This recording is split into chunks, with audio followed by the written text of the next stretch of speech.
Buenas tardes. Ahora tenemos el inmenso placer, lo puedo decir, porque la conferencia del primer día fue maravillosa. Bueno, ya sabéis que es catedrático de la catedrático de Historia Contemporánea por la Universidad Rey Juan Carlos de Madrid, que imparte la asignatura de Historia del Mundo Actual. Director de la Cátedra de Excelencia, profesor de Historia Contemporánea durante muchos años en la Universidad de Deusto. Ya me presentaste, déjalo. Bueno, pues nada, que estamos encantados de tenerlo en la clausura, que nadie se marche cuando acabe la conferencia, las preguntas, todo esto, porque tenemos un acto final muy bonito y queremos que todos participen en ello. Es por lo menos la idea que tengo. Así que muchas gracias, José Manuel, y el público es tuyo. ¿Se oye? Sí, ¿no? Sí. Bueno, pues nada, buenas tardes de nuevo. Una vez más, además os veo muy alegres después del cóctel, o sea, que si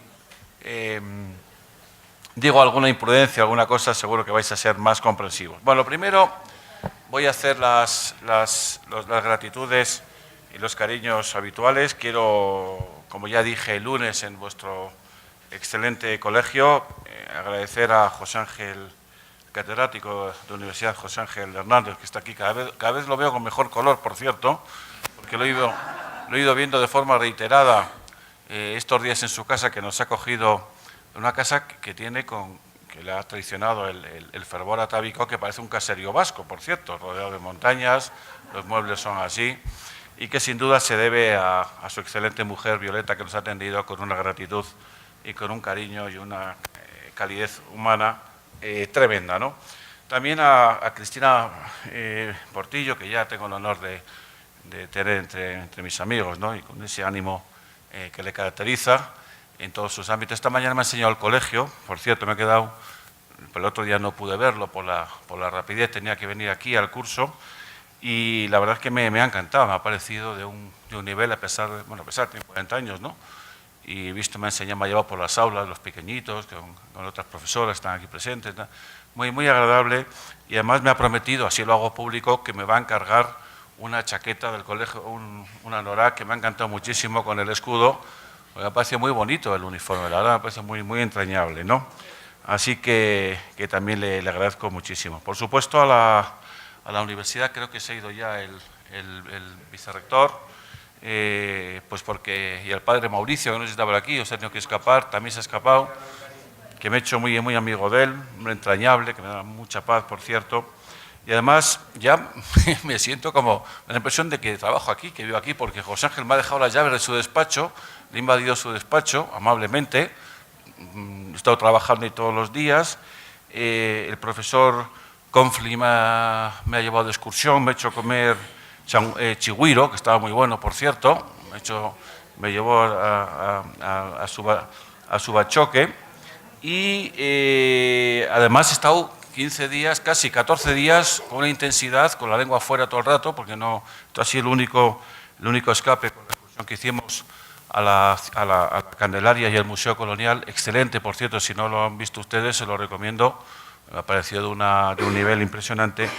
Y por todo ello, pues además me he acostumbrado a los trancones, aunque ya es la tercera vez que vengo. Hoy he tardado hora y media en llegar del hotel aquí, o sea que la verdad es que no, les admiro a ustedes de una manera solemne,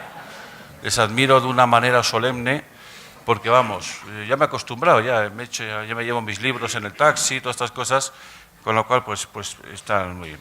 Y bueno, la verdad es que me ha venido muy bien la conferencia de lunes, porque he retocado esta, que traía preparada, y además esto de hablar el último pues tiene, bueno, el honor obviamente de la clausura, que por cierto la ANECA, que nos persigue a los profesores universitarios, lo valora mucho, que sepan ustedes, ¿no? Inaugurar y clausurar le da muchos puntos a uno en estas cosas, lo cual me viene bien, ¿no? Pero me ha venido muy bien para afilar y para concretar algunas cosas que obviamente ya pues anticipé en la clase, en la conferencia primera, y que el señor embajador pues también con gran maestría ha indicado, ¿no? Así que voy a ser mucho más concreto, no voy a repetir obviamente ni incidir en la metafísica, ¿no? o en la superestructura del conflicto. Vamos a ver los actores con un poco más de paz que en la anterior, porque en una hora tuve que meter y preferí, ya que era su título, ¿no? Hablar del contexto internacional. Vamos a ver los actores, obviamente vamos a obviar el conflicto y vamos a ver las consecuencias de esta tragedia que sin duda pues son clarísimamente antecesoras de la Segunda Guerra Mundial. Yo, de hecho, empiezo el curso en mi universidad, en la primera clase de Historia del Mundo Actual, diciéndole a los alumnos que la Segunda Guerra Mundial es la consecuencia y la trayectoria lógica de la primera, sin lugar a duda, ¿no? Bueno, esta es una de las... Por cierto, he visto la exposición también en su colegio, me ha parecido interesantísima, una de las, bueno, pues muchísimas... Porque también es una de las primeras guerras fotografiadas, documentadas, de importancia. Bueno, vamos a ver los actores, perdón, me he comido ahí una T, los actores del conflicto. Vamos a saber, vamos a empezar por Inglaterra, ¿no? Que en la conferencia anterior también se ha citado, yo le voy a dar un poco más importancia, ¿no? El reinado de la reina Victoria Eugenia de Inglaterra va a hacer que este país se convierta en la primera potencia mundial. Ya lo anticipé en la conferencia de lunes, por si alguien tiene dudas, Inglaterra es potencia en el siglo XIX, esto lo quiero dejar claro, no antes. E Inglaterra deja de ser potencia mundial, pese a lo que dicen, insisten e insinúan, a partir de 1945, tratados de Yalta y Potsdam, donde las dos naciones que van a dominar el mundo van a ser Estados Unidos y la Unión Soviética, y en la actualidad, a partir de 1990, como sabemos, es un mundo poliédrico de grandes potencias dominadoras.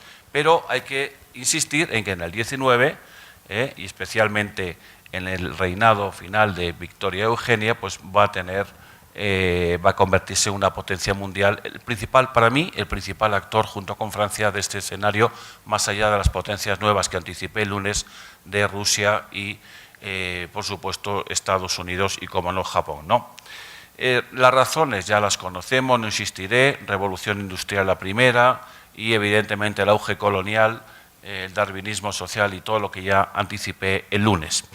Los ministros Peel, Palmerston, Disraeli, Gladstone van a ser, sin duda, claves en todo este proceso. Yo insistía también, lo insisto siempre, lo he contado en el curso que he dado en esta universidad, que por cierto veo a muchos de los alumnos, les agradezco también su presencia, la importancia que tienen los personajes políticos, ¿no?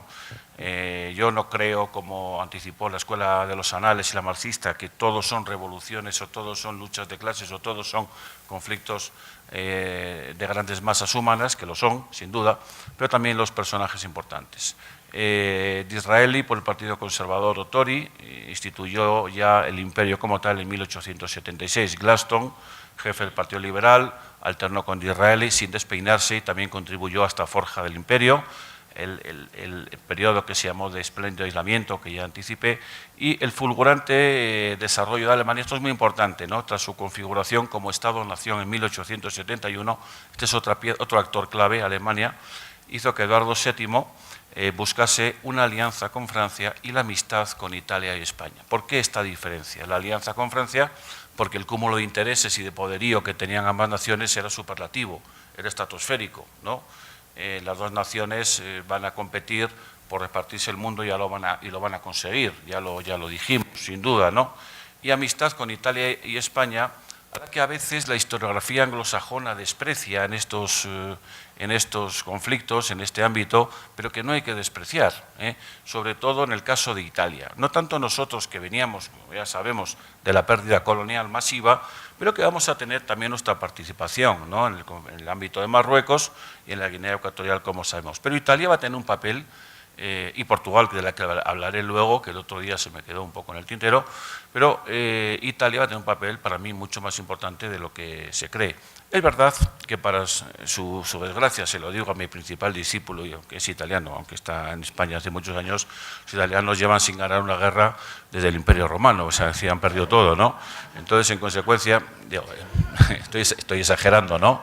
Perdieron en la conquista de Malta, bueno, de hecho, Adolfo Hitler tuvo que retrasar, como saben, la entrada en Rusia, en la URSS, precisamente para salvar a lo que habían hecho en Grecia, que no pudieron conquistarla. Fracasaron en Malta, fracasaron en gran medida en España, no totalmente, ¿no? En la guerra civil. Y bueno, esta fue un poco su desgracia, ¿no? Si uno lee lo que decían los diarios de los generales, de los altos mandos de Hitler sobre su ejército, sobre todo, pues es importante. Pero tuvieron su importancia, conquistaron Abisinia, estuvieron en Etiopía, la actual Etiopía, Libia, se quedaron con Túnez, que luego perdiendo. Bien, a lo que iba, alianza con Francia, clave para entender el problema, amistad, son dos cosas distintas, amistad con Italia y Alemania, porque querían también cercar de esa manera, como vamos a ver, a los imperios centrales, ¿no?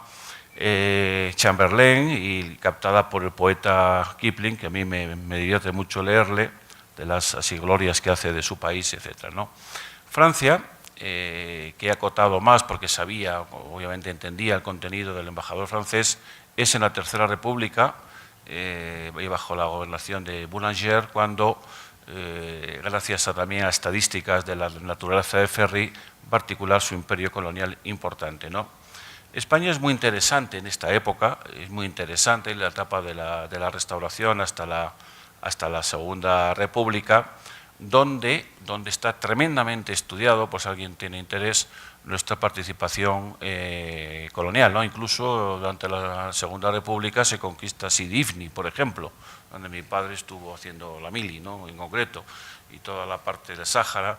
Hay mucho interés en esa renovación pequeñita, por eso, como digo, Inglaterra busca y lo consigue, ¿no?, la amistad política con nosotros, y sobre todo después de esta pérdida definitiva de nuestro imperio ultramarino de esta manera, ¿no? Reforzamiento de Marruecos, Sidifni y Guinea Ecuatorial, que es con lo que nos quedamos. Pero la importancia de España no va a estar tanto, esto quiero dejarlo claro, en el hecho de intentar conseguir más colonias, que no tenía muchas apetencias. Yo discrepo de algunos de mis colegas que dicen que no tenía mucha fuerza económica, porque la tenía. El periodo de la Restauración es espectacular en el desarrollismo industrial de nuestro país, espectacular lo que está pasando en el País Vasco, en Cataluña, en fin, bueno, digo, la conferencia del lunes anticipaba e intentaba demoler en 30 segundos, porque no tengo más, todos los mitos que hay sobre la distancia económica de nuestro país con otros, que son falsos, ¿no? No hay más que ver las estadísticas. Los historiadores, como he contado en el curso, tenemos que basarnos en hechos, ¿no? No tanto insisto, por una supuesta decadencia económica, que no es cierta, estábamos a la altura, incluso en muchos años por encima de otras naciones europeas, sino por el cansancio estructural y por la desidia y por los problemas que nos generó la conquista de Marruecos, ¿no? Pero España no va a ser tan importante por lo que va a intentar conseguir, sino por lo que va a intentar dejar a los demás y por la utilización de nuestros puertos, sobre todo del sur, en estas alianzas con los países occidentales, ¿no? En el caso de Marruecos se ve muy claro, aunque España se queda con el norte, la parte rifeña, y Francia con el sur, y también tuvimos nuestras disputas, España va a tener un papel primacial en la configuración del arco mediterráneo y en el tránsito hacia las conquistas africanas, aunque no va a ser nuestra obsesión quedarnos con más de lo que teníamos por las razones ya aducidas. Portugal me parece muy interesante. Fíjense ustedes que ni siquiera le he citado en esa supuesta amistad con Inglaterra. No hace falta, porque Portugal lleva siendo aliado de Inglaterra desde que nació como país, o sea que no hay mucho que aportar, incluso hoy en día, ¿no? Es verdad que, según mi tesis, ha perdido mucho más que ganado con esta alianza, o dicho de otra manera, a los portugueses les ha venido muy bien a los ingleses, digo, esta circunstancia, y también va a tener importancia en el ámbito que estamos tratando. ¿Por qué? Porque Portugal, que no va a conseguir nada nuevo, va a mantener precisamente en este lío de actores, va a mantener lo que ya tenía, que no es poco, ¿no? Y que va a mantener, por cierto, va a ser a lo tonto, zorro, el último en soltar las colonias en 1975, por cierto, la mayor parte, incluso el Timor Oriental más tarde, en el año 86, o sea, va a mantener más tardíamente, va a ser el más pequeñito, en teoría, pero el que más longevo va a tener su imperio colonial, ¿no? Ahí está, las Guinea, Bissau, Angola, Mozambique, Cabo Verde, Santo Tomé y Príncipe, además de Goa, Damán, Macao y Timor, con el apoyo y el sustento de, como digo, de Inglaterra, que le va a proteger siempre, a la vez también para utilizar los territorios portugueses próximos a sus colonias en África, ¿no? Italia, que ya he insistido, me parece un país interesante en este escenario, a veces menoscabado, ¿no? Igual que Portugal, por cierto, y no digamos también que nosotros, pues va a tener también su importancia. Aquí cuento la generación rápidamente del Estado italiano hasta la ocupación romana en 1870, que ya todos ustedes conocen, y también la ampliación ya citada territorial, ¿no? Alemania, factor clave, actor clave en este desaguisado, ¿no? Tras la guerra franco-prusiana del 70, que vence a Alemania, ya lo ha contado el embajador, obtiene Alsacia y Lorena tras acercar sus ejércitos París, que obligan a Napoleón III a firmar la paz. No lo ha contado el embajador, pero lo cuento yo, porque fue muy duro. Esto es una de las mayores humillaciones que ha tenido este país, ¿no? Y cayó prisionero en Sedan. Se firmó la paz en Frankfurt en 1871. Los nobles alemanes, soberanos de sus estados, porque van a conformar hasta hoy un estado federal, van a proclamar emperador a Guillermo I en Versalles, pues si a alguien se le escapa el dato, y su reinado va a llegar hasta los 1888, ¿no? Federico III, Guillermo II, van a conseguir las ya citadas y conocidas colonias de Togo, Camerún, Tanganica, Namibia, Carolinas, Palaos, Marianas, que afianzan en Berlín y que se las va a quedar Inglaterra después, como vamos a comentar, después de la guerra. Bueno, esto es un pequeño dato porque obviamente no tengo mucho tiempo de la producción en acero, que es una aleación del hierro que ya va a ser muy importante tanto en Gran Bretaña como en Alemania. Para mí, los dos principales actores europeos del conflicto. Hay muestra, evidentemente, de lo que estamos hablando, ¿no? La potencialidad, solo con un dato, que es el acero, que es uno de los elementos más importantes para la construcción de casi todo, ¿verdad? Y fíjense ustedes la potencialidad de ambas naciones en su revolución industrial. Bueno, esto es ya solamente con ver el mapa, que no se ve muy bien, pues ya muestra que lo vamos a ir desgranando, el lío descomunal de los intereses generados. El Imperio Austrohúngaro, con el emperador Francisco José, en 1846-16, que en el 49, esto es muy importante, va a restaurar el absolutismo y que va a ser uno de los mayores errores reconocidos por él a posteriori y por todos sus sucesores, ¿no? También se ha citado aquí, también lo anticipé con mucha mayor largueza el lunes. No se puede, o sea, tú puedes luchar puedes dominar un pueblo, puedes intentar conquistarlo, pero no puedes luchar contra las ideologías, es decir, es muy difícil, ¿no? Y más contra los nacionalismos, ¿no? Yo he vivido en un territorio de España, que es el País Vasco, pletórico de nacionalismo, afirmo y digo y he padecido lo que digo, o sea, yo he ido a conferencias en muchos lugares sustentando como historiador profesional cuál ha sido el deambular de este territorio a lo largo de la historia, insistiendo en que nunca ha sido un Estado independiente, y cuando he terminado han levantado la mano algunos y me han dicho, usted tendrá razón, pero a mí me da igual, no me lo creo. Tendrá usted razón, usted es un historiador profesional, sustenta en hechos, pero me da igual, porque nacionalismo se sustenta en sentimientos, no en hechos. Y por mucho que tú razones, digas, tal. ¿Y qué le pasaba al Imperio Austrohúngaro? Que ya lo anticipo que va a ser para mí también una clave fundamental, pues que estaba lleno de nacionalidades distintas, húngaros, serbios, croatas, checos, eslovacos, ¿no? Y que van a luchar entre sí por configurar sus propios territorios, ¿no? Y esto va a hacer que este absolutismo imperante en la época pues no tuviera cabida en un mundo de libertades, ¿no? La música, la literatura, el arte va a generar, ¿no? Y tenemos también al Imperio Ruso, Alejandro III, Nicolás II, hasta la Revolución Bolchevique, que va a tener pues muchos problemas secesionistas con Polonia, Finlandia, Ucrania, Bielorrusia, los territorios anexados, como conté, por Alejandro III al sur de la tipología musulmana, y que también había luchado contra el Imperio japonés en la guerra de 1904 y 5, como ya también sabemos, Manchuria en China y Corea pasaron a la posesión rusa, ¿no? Lo más importante es la creación de un parlamento o Duma, que evidentemente no va a tener un carácter democrático como en el resto del mundo conocido, ¿no?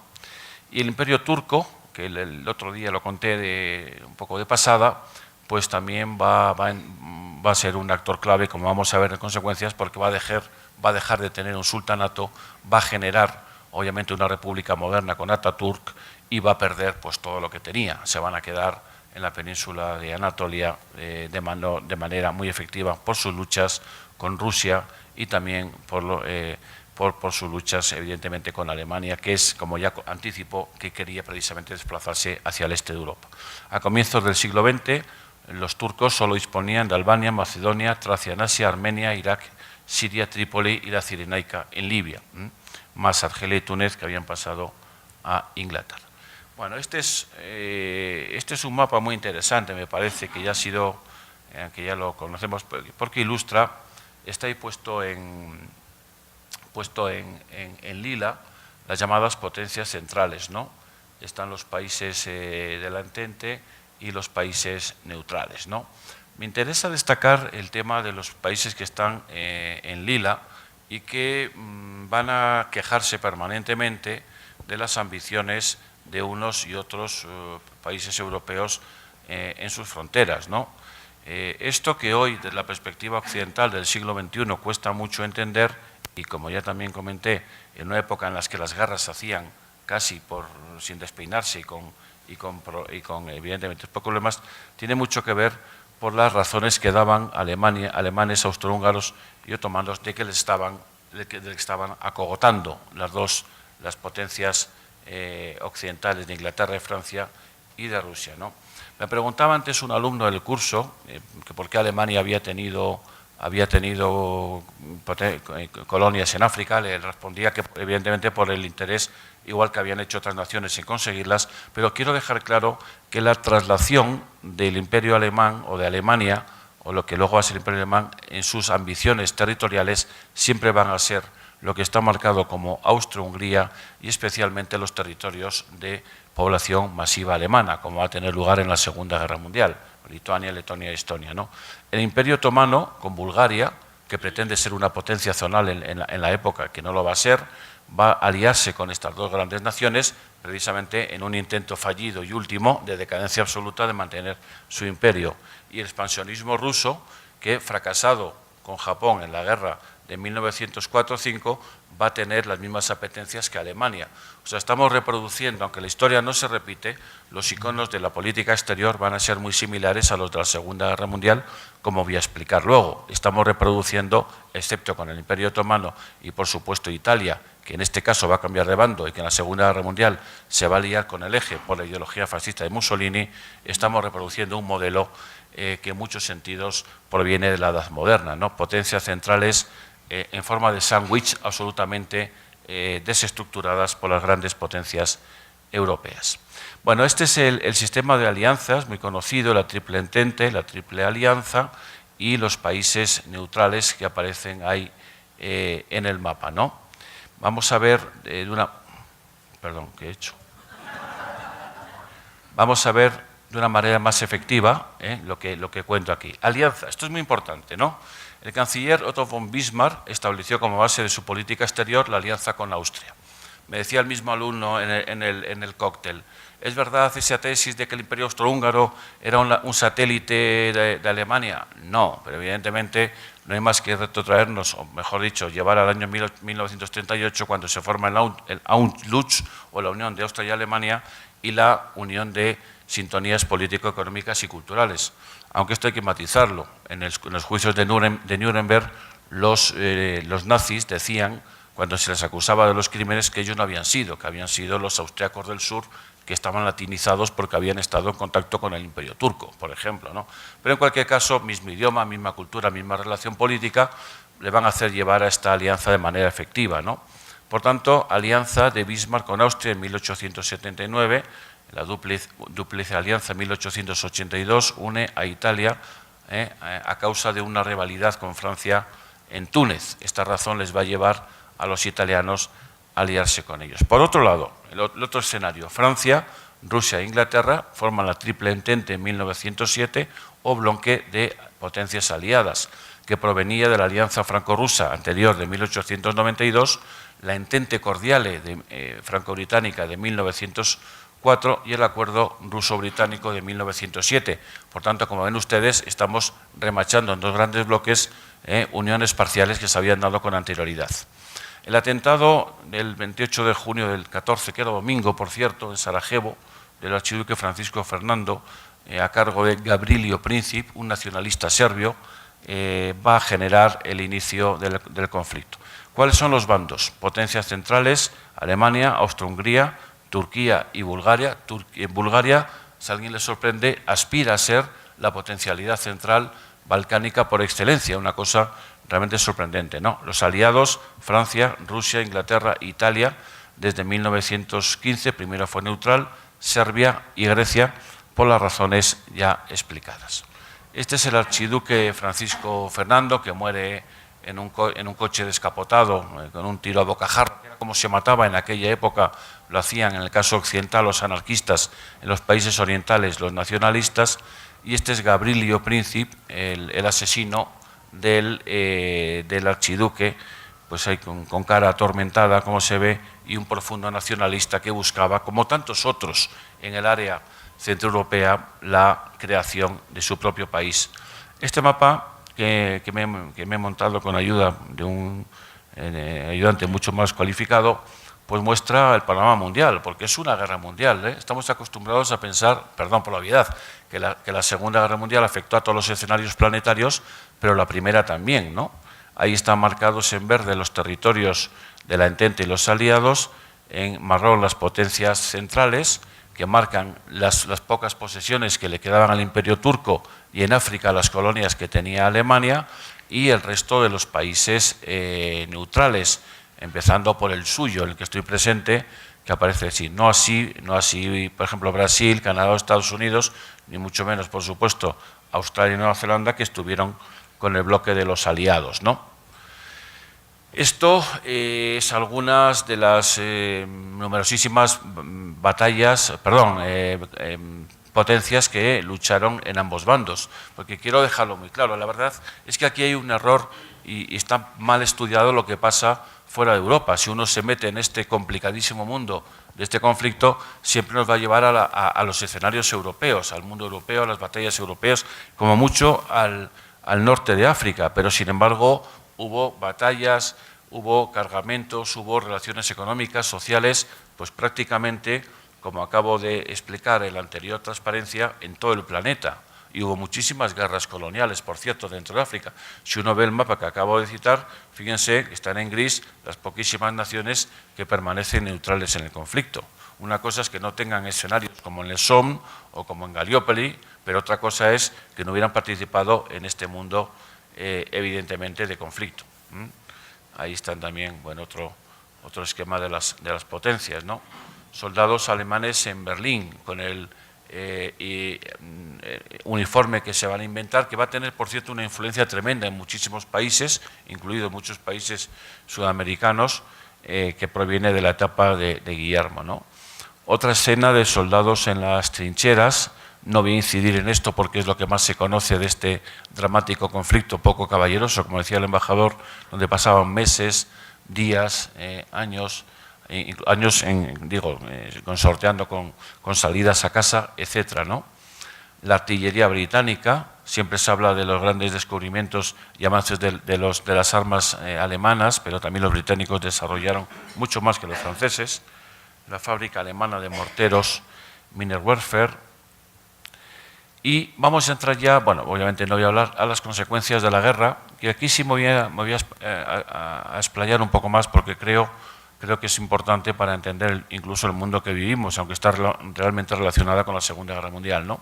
Famoso Tratado de Versalles, que yo le doy la importancia que tiene en su justo medio, pero voy a incidir más en otras conferencias que vienen a posteriori.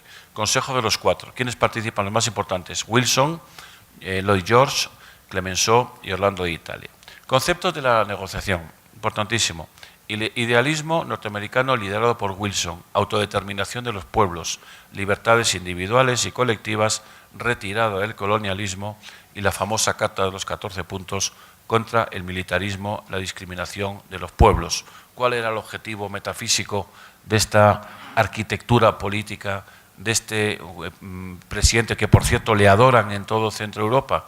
Pues crear un nuevo mundo que lo va a conseguir no ahora, sino en 1945, en el que Estados Unidos aspiraba, como lo ha conseguido a posteriori, a tener la dominación planetaria a tener la dominación planetaria. Si alguien tiene alguna duda de que esto le gustó a sus aliados, se equivoca, porque no van a soltar las colonias hasta los años 40, 50, 60 o incluso, como he dicho, Portugal, 70 del siglo XX. Va a luchar contra esta idea. Los europeístas aficionados, obviamente, a crear y creer en la grandeza de sus naciones basada en el dominio de Asia y África, no van a tener a gala seguir las doctrinas de Wilson más que de forma, obviamente, episódica y sobre todo en el centro de Europa, que es puestos a perder lo que menos les importaba perder, pero no las zonas mineralógicas o agrarias asiáticas y africanas de manera significativa. O sea, Wilson sí, como contaba el lunes lo de Inglaterra contra la esclavitud, pero evidentemente para quedarse con el continente africano. Aquí está anticipando ya la potencialidad norteamericana que, insisto, va a conseguir en la Segunda Guerra Mundial. Me parece muy importante, ¿no? Me parece una idea fuerza clave, ¿no? Política de equilibrio de Lloyd George, ¿no? Orden de poder equitativo en Europa y en el ámbito colonial. Traducido, nos hemos repartido, estamos todos organizados, tenemos ya el mundo en nuestras manos, vamos a quedarnos con esto. Algo que va a pasar después de la Segunda Guerra Mundial. También si alguien piensa, por un segundo, que después del reparto de las conferencias de Yalta y Potsdam del 44-45, Estados Unidos y la Unión Soviética se iban a pelear cuando una de las naciones que se habían quedado, cada uno de ellos, se saltaba las normas de convivencia a favor de la metrópoli, se equivoca. Una vez repartido el mundo, no interesaba ya entrar en conflicto y como mucho interesaba hacer que África y Asia pasasen al comunismo o al capitalismo. Aquí va a pasar lo mismo. Todavía el comunismo no se había expandido mundialmente, pero Lloyd George lo que está queriendo hacer es mantener de manera efectiva lo que ya para estas fechas han conquistado en el ámbito extraterritorial, ¿no? Y las reivindicaciones territoriales de Francia e Inglaterra, que van a ser durísimas. Conceptos de la negociación en el Tratado de París. Alemania debía reducir sus ejércitos a 100.000 hombres, ¿no?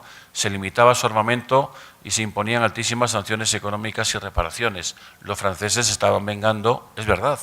Sé que es un tópico manido que se dice, pero es verdad. Los franceses estaban vengando de la humillación de Alsacia y Lorena de la guerra de 1870. Lo ha dicho el embajador, pero lo decimos todos los historiadores, ¿no? Se les metía como albóndigas de ideología en las escuelas, el odio a Francia, y aquí es al revés.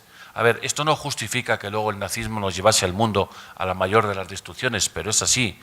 Son los efectos psicológicos, los efectos mesiánicos por parte del poder, los efectos de los educadores, y aquí hay muchos, de los educadores en otra época, se entiende, obligados por los estados y por sus gobiernos a dictar a sus alumnos una ideología concreta y en este caso, como decíamos hoy en términos modernos, una ideología de odio, ¿no? Y esto es lo que va a mantener Hitler para dar el golpe de Estado y crear la Segunda Guerra Mundial, ¿no? Alemania se les poseía de su imperio colonial, que no lo ha dicho el embajador, pero ya lo digo yo, pasó a Inglaterra, totalmente en bloque, ¿no? Como ya sabemos, casi totalmente en bloque.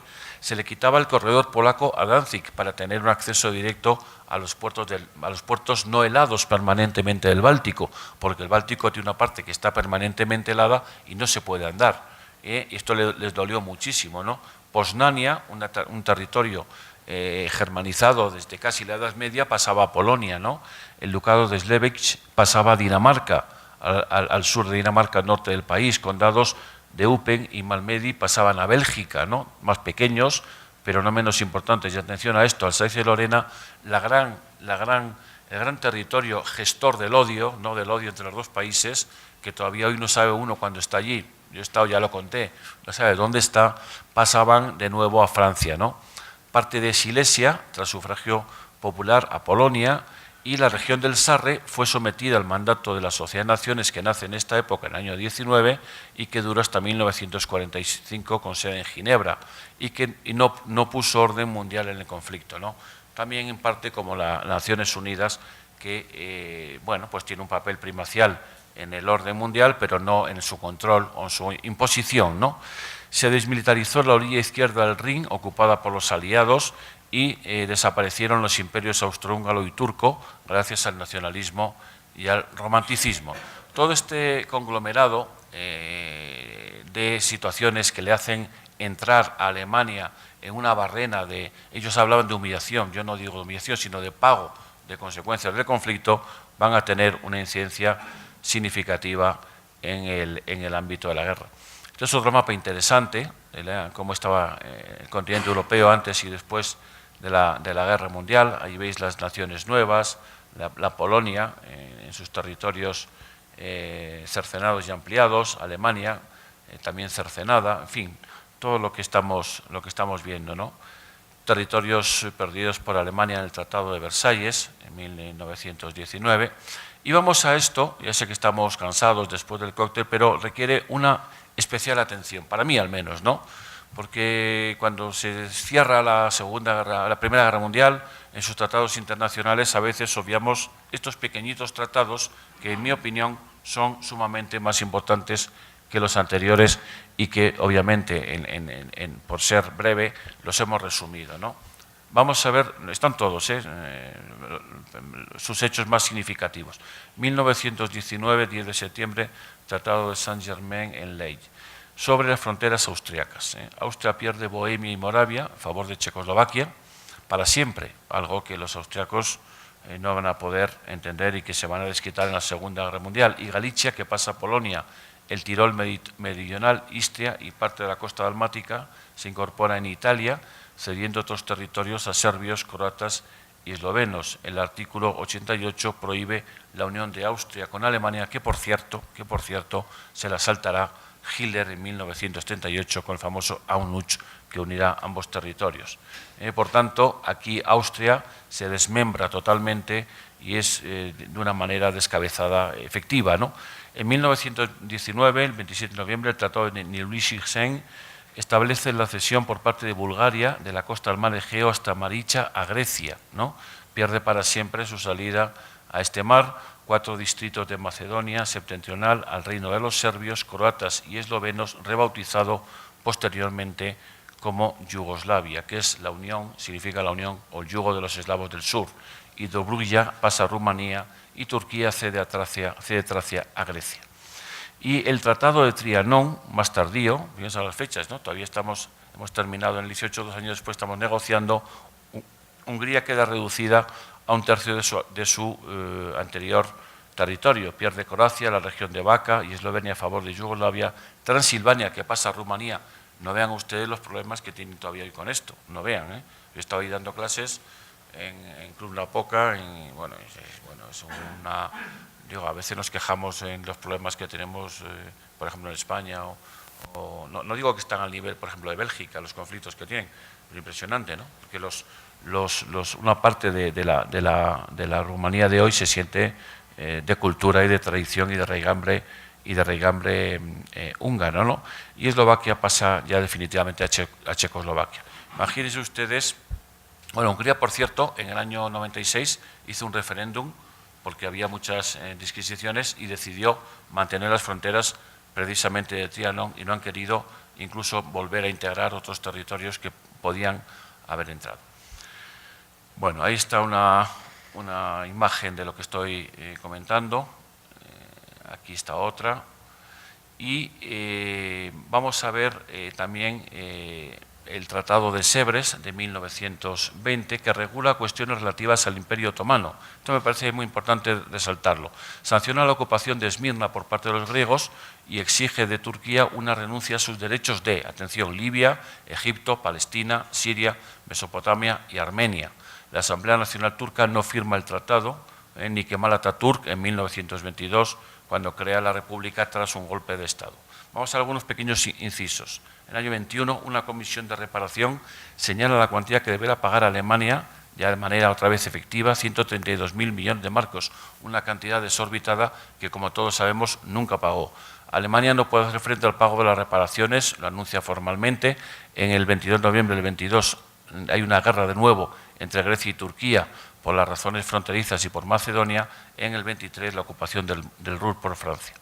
En este mismo año tenemos el Tratado de Lausanne, se anulan las disposiciones del Tratado de Sèvres y se reconocen las reclamaciones turcas sobre traslados a Turquía de turcos a Grecia y viceversa, con un total de 2,3 millones de personas que cambian de fronteras. Y por último, el 25, el Tratado de Locarno, por el cual Francia, Bélgica, Alemania y Gran Bretaña reconocen las fronteras de los tres primeros países fijados en Versalles y resuelven en sus futuros los conflictos a través de arbitrajes internacionales. Ahí está el Tratado de Sèvres, con el Armenia ahí, la zona también, Esmirna, la ocupación italiana que he citado, y el futuro genocidio, ¿no?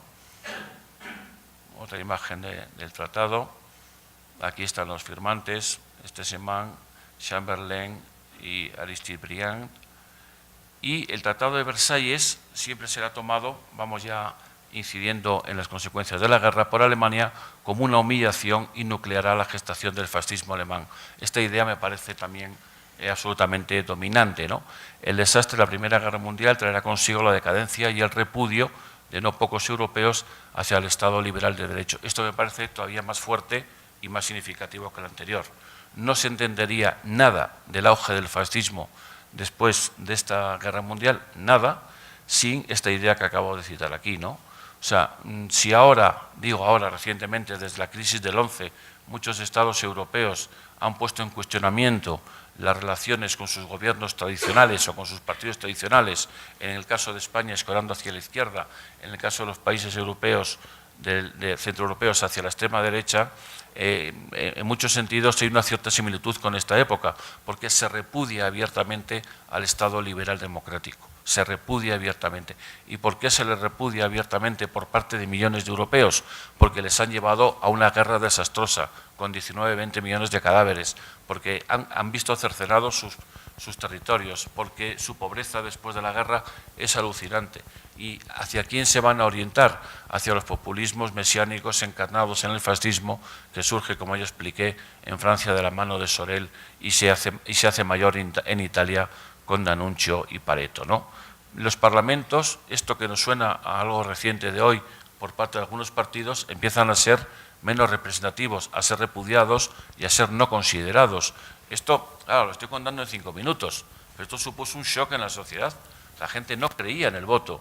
Es verdad que había sufragios censitarios, es verdad que en el mejor de los casos votaba el 30-40% de la población, pero no es menos verdad que eran regímenes liberales democráticos. Se empiezan a repudiar y se empieza a valorar la llegada masiva de populismos y totalitarismos, ¿no? Aparece la sociedad de masas obnubiladas por este populismo y el movimiento obrero toma también carta de naturaleza. Europa empieza a dividirse de manera absolutamente efectiva, que es lo que nos va a llevar a la Segunda Guerra Mundial, entre dos grandes corrientes de pensamiento, opinión y hasta de forma de vestir, el fascismo y el comunismo internacional, que van a chocar sin duda de manera efectiva en la Segunda Guerra Mundial, ¿no? Y el Estado, mientras todo está sucediendo, el Estado se va haciendo cada vez más fuerte, ¿no? Va a tener una naturaleza de Estado en mucho sentido legislativo, administrativista, y va a encargarse paulatinamente de todas estas funciones, ¿no? Administrativa, funcionarios permanentes y cualificados, pues si alguien tiene duda, es en los años 20 cuando aparece el concepto de funcionario que tenemos en la actualidad en muchos países, empezando por el nuestro, por España, sin duda, ¿no? Antes no existían, ¿no? La defensa nacional empieza a ser asumida por el Estado, la defensa interior, o más bien dicho, la represión interior, la educación, la cultura, el urbanismo, la higiene, la sanidad y los transportes y comunicaciones. Esto nos va a ayudar a entender, este punto último, nos va a ayudar a entender por qué los Estados se han fortalecido en 1939, empezando por el hitleriano, y van a llevar de nuevo al mundo a otro conflicto, ¿no? La oposición al poder ya no va a estar a partir de 1900, no va a estar, esto es muy interesante, en el año 18, a partir del 18, entre el antiguo régimen y el liberalismo, sino entre la opción, entre esta opción, el liberalismo y sus reformas, y aquellas otras provenientes del tronco marxista, ¿no? Socialdemócratas o revolucionarios de manera efectiva, como es el caso de los mencheviques y bolcheviques en Rusia, o socialdemócratas y espartaquistas en Alemania, estos últimos llamados comunistas revolucionarios, encabezados a crear países con dictaduras de proletariado, cuyo dogma, por cierto, se establece en el libro de Lenin, El Estado y la Revolución de 1917, que habla de las distintas fases de la evolución de las sociedades humanas hasta llegar a la sociedad perfecta, que es la sociedad comunista, ¿no? En el año 2, Lenin, en su libro ¿Qué hacer?, dibuja la base de un nuevo concepto de partido comunista, formado por los siguientes presupuestos, ¿no? Personas, revolucionarios profesionales que estuvieran siempre volcados a la acción, al servicio de la causa socialista, creación de cuadros dirigentes, sería la vanguardia del proletariado destinados a conquistar y ejercer el poder como dictadura del proletariado, y finalmente se llegaría al estadio social de la concepción socialista en la que el Estado desaparece y aparecen los núcleos anarquistas autogestionarios en el mundo. Estamos ante otros dos modelos de creación de sociedad perfecta, y también, pues si alguien tiene duda, este concepto de sociedad perfecta desaparece en 1990, con la posguerra fría. Ya nadie cree, bueno, yo no sé ustedes, yo desde luego que no, nadie cree en la sociedad perfecta a partir de entonces, nadie, absolutamente nadie, pero hasta entonces, y esto es importante también destacarlo, hemos construido sociedades mundo, hemos ido a la guerra, nos hemos matado por crear o por creer que vamos a crear sociedades perfectas. Los fascistas lo hicieron por su lado, los comunistas provenientes de la revolución bolchevique lo hicieron por el otro, ¿no? A partir de la muerte de Lenin se van a crear dos líneas en el PQS que van a encarnarse en Trotsky con su tesis conocida la Revolución Permanente, y Stalin va a triunfar sobre él entre 1924 y 1927 y va a expandir su revolución, obviamente, también por todo el ámbito europeo. Otro factor importante, ¿no?, del mundo en el que nos toca vivir, las migraciones internacionales. Fíjese el dato, de 1880 y 1930, 50 millones de europeos, en la época de mayor, que se llama de mayor auge migratorio, 50 millones de europeos pasan a América, Asia, África y Oceanía por este orden y por estas razones, ¿no? Crisis cíclica del capitalismo, que nadie se imagine. Nos quejamos ahora de las crisis, ¿no? Nos quejamos ahora de las crisis que hemos tenido, por ejemplo, en Europa, de manera fuerte entre el año 8 y el año 15, ¿no?, que ha sido la más larga de la historia de la humanidad, pero no la más dura, que han sido las más duras 29 y 73, pero en esta época las crisis eran estructurales. Los obreros entraban y salían del sistema laboral de manera efectiva, ¿no?, por el propio sistema. El mito del dorado, el auge poblacional y el imperialismo ya citado. Entre 1820 y 1970, dato que di el lunes, 190 millones de europeos dejaron nuestro solar, unido al darwinismo social que ya conocemos, al auge de los nacionalismos y al surgimiento del fascismo en los años 20. ¿Y dónde se ubica ese fascismo? Pues se ubica en Italia, en Alemania, en Portugal, en Hungría, fuertes corrientes también fascistas en Francia, con partidos muy fuertes, en Inglaterra, en España, con el caso de Primo de Rivera, entre 1923 y 1930, ¿no?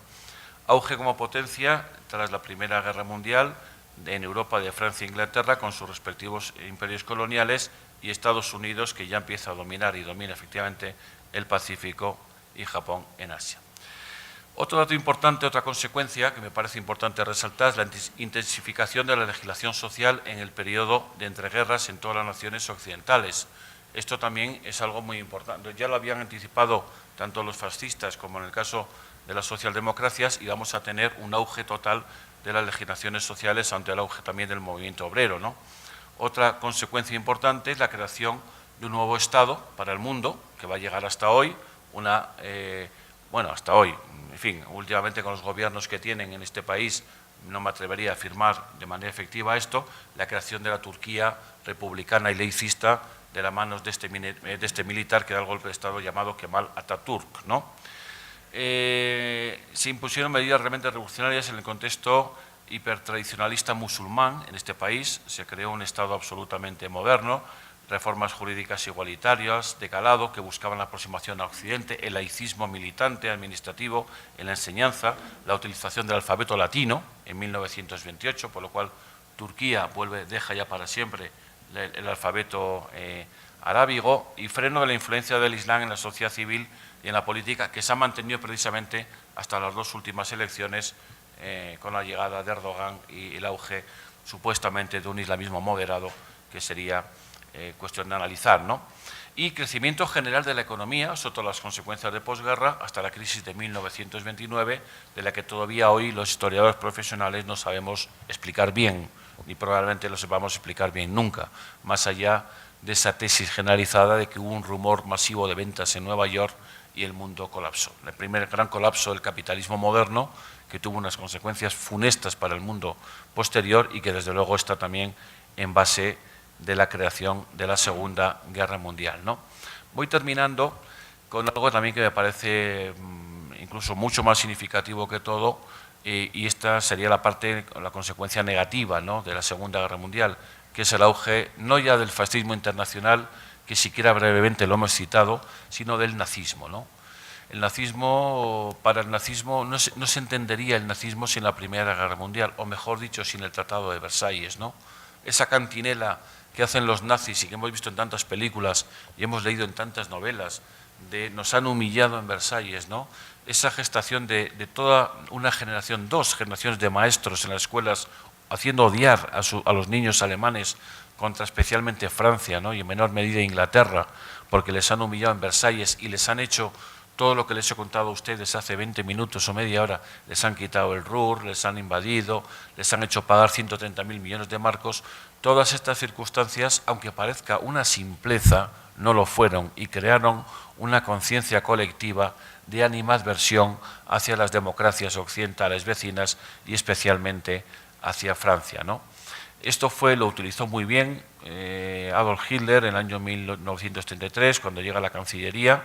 En el año 34 hace con la purga, crea el Partido Único, que ya expliqué el lunes por qué tiene ese nombre de nacionalsocialismo, funda la Gestapo, su guardia personal, que son las SA, las SS, la organización paramilitar del partido, las Waffen-SS, elimina cualquier disidencia, entabla una dictadura absolutamente férrea que va a competir con la estalinista de la Unión Soviética a partir de 1924, con planificación del Estado efectivo, ¿no? Y que van a ser, sin duda, estas dos corrientes emanadas, una de la revolución bolchevique, pero que tiene mucho que ver, obviamente, con la creación de la revolución del 17 y la gestación, sobre todo, de este fascismo propio de la posguerra, la que nos van a llevar al mundo. Yo ya termino con algunas imágenes, perdón, estoy atontado, algunas imágenes nefastas. Aquí, con algunas imágenes nefastas. Aquí. Voy terminando con algunas imágenes nefastas que son las que nos llevan a esto. Bueno, recapitulando y de la perspectiva territorial del nuevo orden de países, diremos que, primero, la suerte de Austria, Hungría, Bulgaria y Turquía fue regulada por los tratados de Saint-Germain, Trianon, Neuilly y Sèvres respectivamente. A consecuencia de estos pactos, y ya ponemos colofón a este nuevo orden internacional, desaparecen los imperios para siempre, austrohúngaro y turco, muy importante. Nacieron las nuevas naciones en forma republicana de Yugoslavia, Checoslovaquia, Polonia, Estonia, Letonia y Lituania, que van a ser libres, Estonia, Letonia y Lituania, por cierto, entre las 2 guerras mundiales. Después de la Segunda Guerra Mundial pasarán a ser engrosadas por la Unión Soviética, ¿no? Austria cedió el Trentino y Trieste a Italia y Eslovenia a Yugoslavia. Si alguien se acerca por esta zona italiana, es alucinante, es un panorama totalmente distinto, absolutamente arquitectónicamente muy austriaco, y desde luego que todavía a fecha de hoy pues les genera sus propios a veces dislates, ¿no? Hungría cedió Croacia y el Banato a Yugoslavia, Transilvania, Rumanía y Eslovaquia a Checoslovaquia, país que se conformó con Bohemia, Moravia y Eslovaquia como una nación importante. Rumania adquirió la Besarabia de Rusia y la Transilvania de Hungría, como ya he contado. Serbia se transformó en Yugoslavia por la unión de croatas y eslovenos. Grecia, muy importante, extendió sus fronteras hasta la Tracia turca, cerrando la salida a Bulgaria al mar Egeo. El imperio turco dejó de existir, pues Inglaterra se reservó la administración de Irak y Palestina, y Francia la de Siria y Jordania, que no se me olvidó poner ahí. Y también se quedaron con las colonias alemanas. Así Inglaterra controlaría Tanganica, Namibia, parte de Togo, en África, Oceanía, las Islas Salomón y Samoa, la Samoa alemana. Francia tomará la mitad de Togo y Camerún. Marshall, Carolinas, Marianas y Palaos, con excepción de Guam, pasaron a Japón, porque Guam se la quedó a Estados Unidos, y desprendiéndose de la URSS nacieron Lituania, Letonia y Estonia como estados independientes. Polonia vuelve a las fronteras de 1920, al antiguo ducado de Varsovia, más la Galicia austriaca, Poznania, el corredor de Danzig, una parte de la Rusia blanca, Ucrania occidental y una parte de Lituania con Vilna, ¿no? Europa en 1923, interesante fotograma, regímenes liberales en amarillo, dictaduras y regímenes fascistas en azul y regímenes comunistas. Fíjese el cambio en 1937. Vamos a repetir. vamos a repetirlo. Europa en 1923 dominan los regímenes liberales, que van a pasar a ser odiados universalmente, como he explicado. Y fíjense cómo ha avanzado el azulito de manera efectiva, ¿no? Este es el imperio que para entonces ha conseguido el régimen estalinista en la Unión Soviética, y de la confluencia de estas dos fuerzas nacerá el germen de la Segunda Guerra Mundial. Estamos muy cansados, no voy a insistir, pero si viésemos las consecuencias de los tratados de Yalta y Potsdam, en muchos de los sentidos no reafirmarían lo que estoy diciendo, porque son prácticamente simétricos en la representación de los territorios que se reparten unos y otros. Muchísimas gracias por su atención.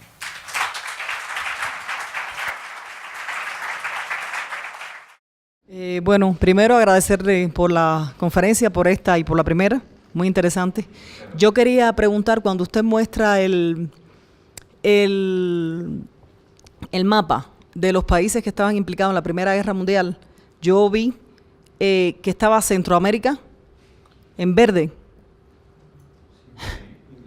y de los países que estaban participando, o sea, la parte de América estaba Centroamérica, y Cuba estaba también.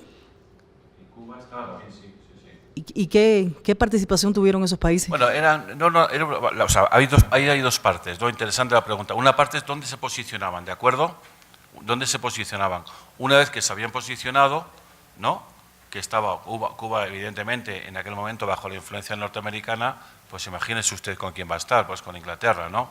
Eso es impepinable, ¿no? Bien, pero una cosa es la posición del país con respecto a uno y otro bando, y otra cosa es la creación de frentes, ¿no?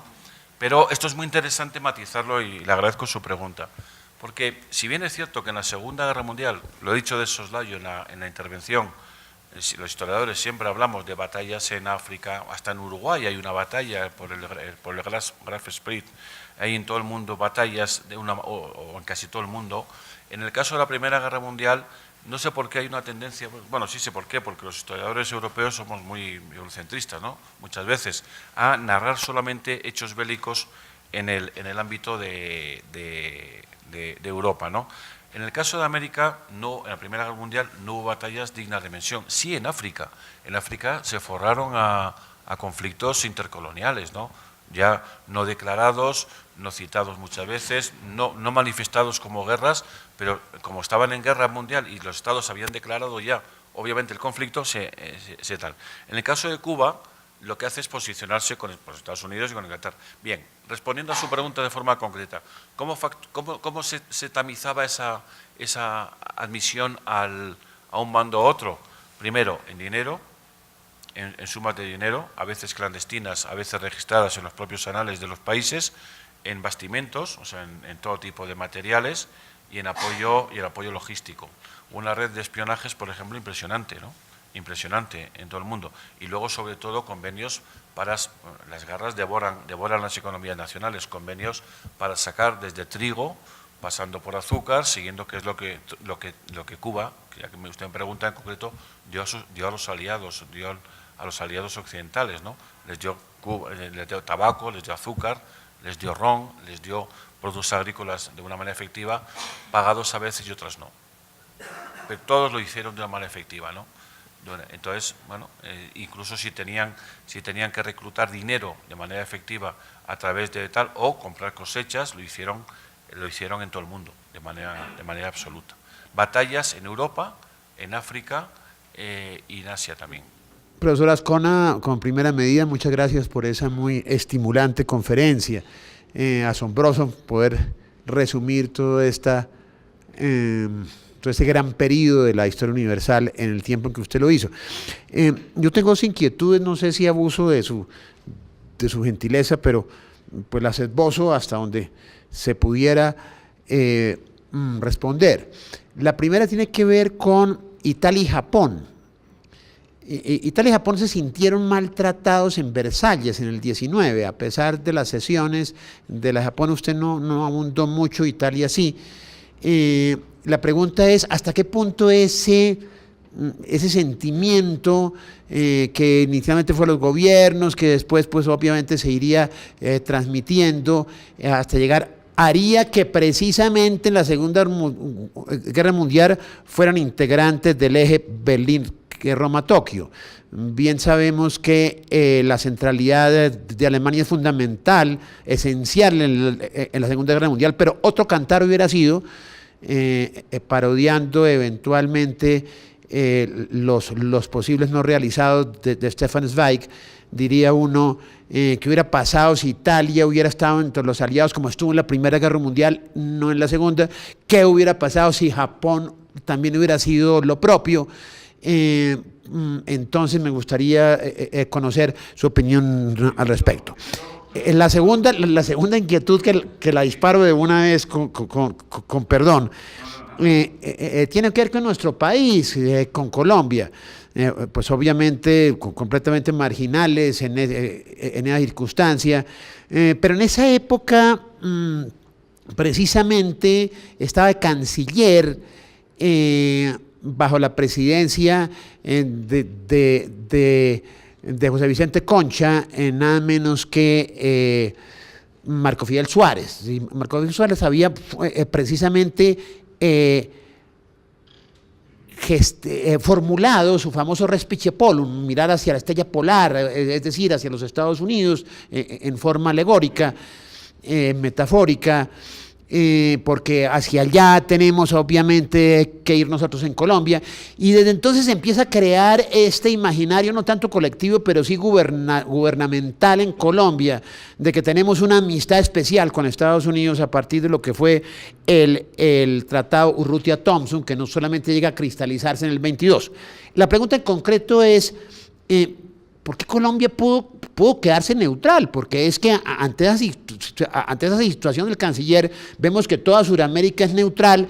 ¿Por qué pudo quedarse? Porque pareciera que como que hubiera un gran compromiso, dado lo que comento, la doctrina de Respice Polum, que estuvo tremendamente vigente en la administración Uribe, y a pesar de que se habla de Respice Omnia con la administración de Santos, todavía tenemos obviamente una gran esencia del Respice Polum desde esa época de comienzos de la Primera Guerra Mundial en 1914. Gracias, profesor Azcona. Encantado.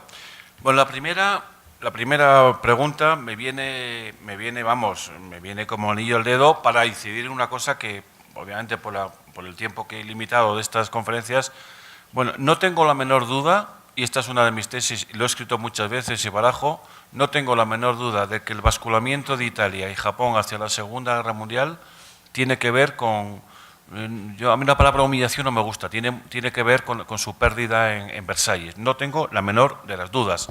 He empezado la conferencia diciendo que Italia a veces se la menosprecia como una potencia menor. Es verdad, lo he dicho en broma, pero lo voy a decir ahora de manera más seria, es verdad que militarmente no tuvieron mucha fortuna en sus arrestos contra otros, ¿no?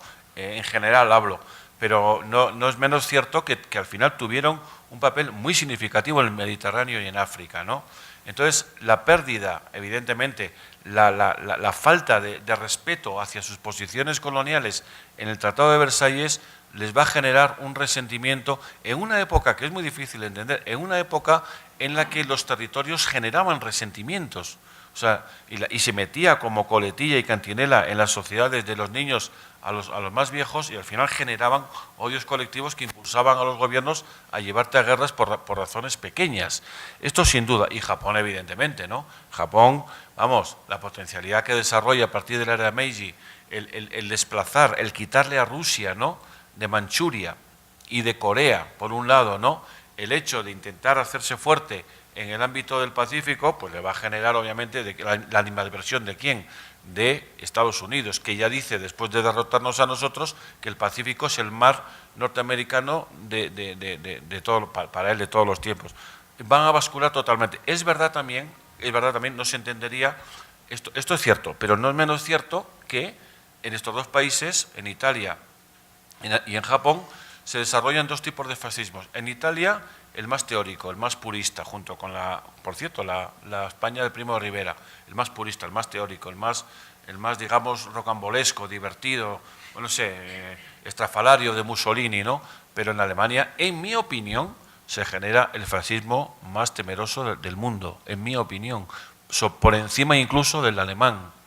Por encima del alemán. Lo que pasa que en ese etnocentrismo que tenemos los historiadores europeos de mirar todo desde nuestra lupa, nos olvidamos de esto.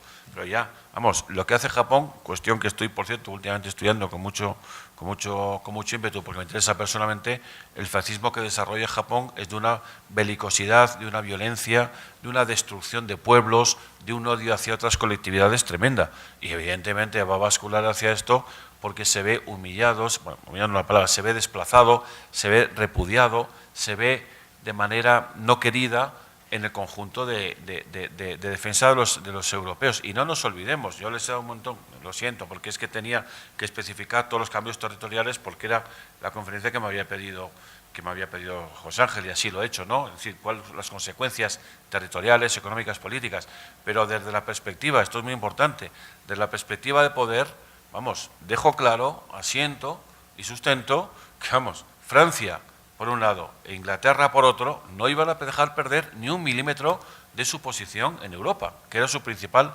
bastión. Después en África, que era su principal bastión económico, y le dejaban a Rusia los despojos del este, que bueno, Francia tuvo una cierta incidencia ahí con Rumanía, pero que no le interesó.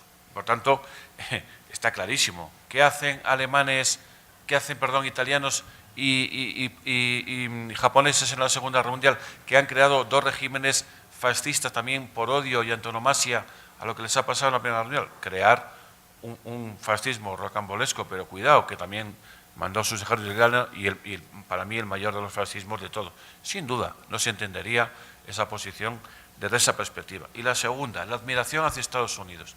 Mire usted, yo he publicado un libro en mi país que se llama La Utopía Agraria, ¿no? Un libro muy interesante, pienso, ¿no? Ubicado, para mí por lo menos, ubicado en el cono suramericano, ¿no? Argentina, Uruguay, Chile, donde demuestro, me lo publicó el CSIC, nada menos, el Consejo Superior de Investigaciones Científicas, que bueno son para esas cosas, es muy difícil, que sí, hay que pasar muchos filtros, ¿no? Bueno, en este libro, yo creo que es extrapolable a toda América, demostramos, lo hago con un historiador de la ciencia, demostramos lo siguiente, ¿no?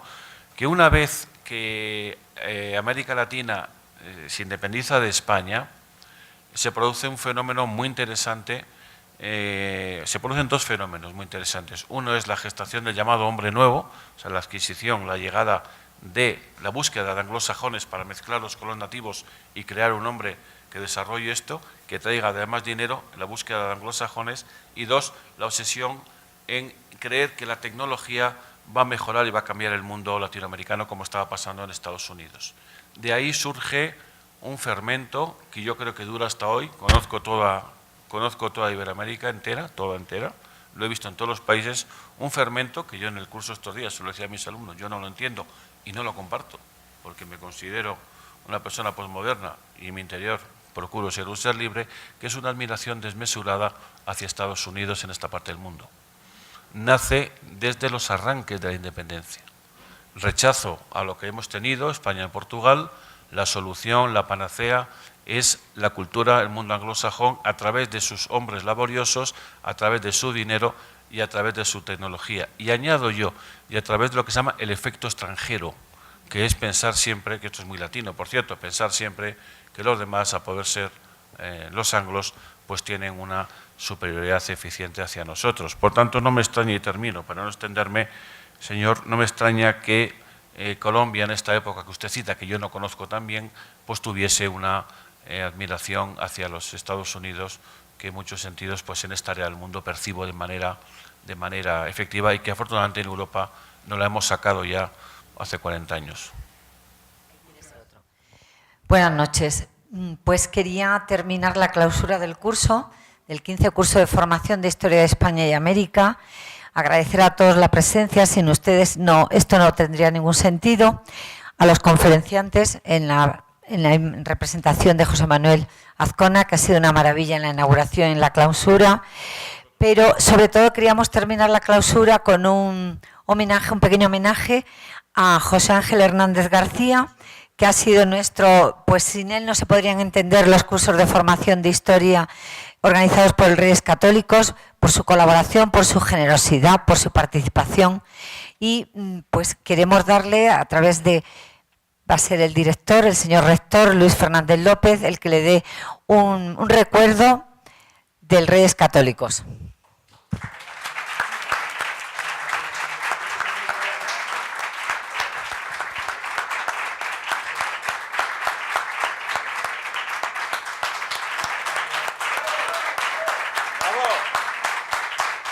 Bien, quiero decir que esto no me lo dan a mí, se lo dan también a ustedes, porque sin ustedes no hubiera sido posible pues estos cursos, que como dice el director del colegio, a mí no me gusta nada eso de rector, yo no sé dónde se ha sacado eso, director del colegio, que así fue toda la vida del instituto, tan bonito y tan entrañable, pero bueno, pues yo lo digo director, aunque llevo aquí 20 años, del director que además de ser director del colegio es amigo. Y que sepan ustedes que estos cursos son con vocación de continuidad. Repito tus palabras. Cuando empezábamos a pergeñar el curso de historia de este año referido a la Primera Guerra Mundial, yo me hice muchísima ilusión y sobre todo lo que pretendiera participar en él. Pero circunstancias ajenas a mi persona, o digamos que en parte ajenas a mi persona, porque yo puse de mi parte también para que me pasara lo que me pasó, lo que correspondía, pues no pudo ser así. Pero ha sido sustituido, cubierto el hueco de este humilde servidor de manera muy efectiva y enjundiosa por parte de José Manuel Lezcona, con el que me une una amistad también entrañable, y que hace que este curso haya alcanzado, junto con Julio Montero, con Esteban Costaín y con otros que han intervenido también por parte del colegio, pues que alcancemos un nivel que va a ser difícilmente superable, ¿no? Pero ya le digo que no tanto por mí como por Cristina, que es el alma verdadera de este curso. Yo, y al fin y al cabo, pues soy un invitado y vendrán otros, se olvidarán de nosotros, de acuerdo, pero esperemos que el curso se perpetúe en el tiempo y que se siga hablando de manera muy efectiva de él. Y en cuanto a la universidad, mi universidad, la Universidad Sergio Arboleda, pues esperemos que podamos seguir colaborando en la parte, no sabemos en qué proporción, pero desde luego ya saben ustedes que desde la rectoría, el señor rector está muy enterado de este curso, está en España en estos momentos y no ha podido estar con nosotros, pero que sepan que la Universidad de Sergio Arboleda siempre está ahí para apoyar al colegio, y al colegio de, como dice nuestro señor rector, el colegio de la madre patria, ¿de acuerdo? Bueno, pues muchísimas gracias, y que este